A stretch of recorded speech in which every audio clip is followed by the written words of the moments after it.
विज्ञान और दर्शन दोनों ने यह सिद्ध कर दिया है कि आज के वैश्विक परिदृश्य में, विशेष रूप से यूक्रेन के संदर्भ में, एक महत्वपूर्ण दुविधा विकसित हो चुकी है।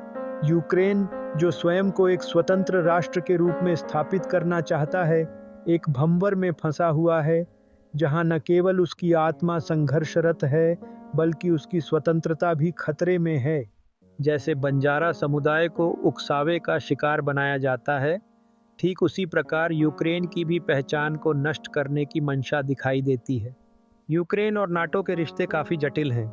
यूक्रेन की पश्चिम की तरफ झुकाव ने रूस को सुरक्षा का संकट महसूस कराया। यह सच है कि अमेरिका और नाटो ने आगे बढ़कर यूक्रेन को अपने आंचल के नीचे लाने की कोशिश की, लेकिन यह भी साफ है कि यूक्रेन के लोगों की अपनी आकांक्षाएं और इच्छाएं थीं। यह उनका स्वप्न था कि वे रूस के शिकंजे से निकलकर एक स्वतंत्र और लोकतांत्रिक समाज की ओर बढ़ें। हालांकि अमेरिका की दोहरी नीतियों ने इस स्वप्न को धुंधला किया है।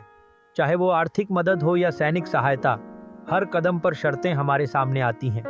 यूक्रेन के लिए यह एक दोधारी तलवार की तरह है। एक तरफ जहां वे समर्थन की उम्मीद कर रहे हैं, वहीं दूसरी तरफ अमेरिकी स्वार्थ उनकी अपनी संप्रभुता के लिए खतरा बनते जा रहे हैं।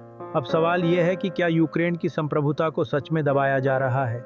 रूस की आक्रामकता और अमेरिकी दबावों के बीच यूक्रेन के लोग एक ऐसी लड़ाई में फंसे हुए हैं जिसका उनकी इच्छा से कोई संबंध नहीं। अमेरिका का यूक्रेन को धमकाना और फिर यह कहना कि यूक्रेन ने युद्ध शुरू किया, केवल स्थिति को और ज्यादा जटिल बनाता है।